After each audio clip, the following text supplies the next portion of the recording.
Partladı. Olmadı. Ne oldu? Olmadı. Möhkəm vur. Möhkəm vur. Suna sen elə canım. Partlat diyorum. Ne oldu? Ha, partladım diyorum. Bir. Partlatabilir misin?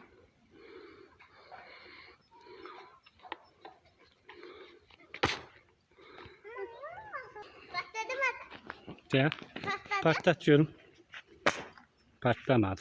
Bak. Koman sen partlat diyorum. Ha, koman partladım diyorum. Onu ben patlatacağım. Onu ben patlatacağım. Onu da sana olarak. Hani onlar yapıştı axı yere. Hı?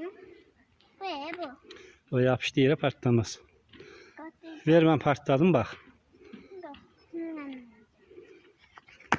Patlamadı. Güzel. Güzel.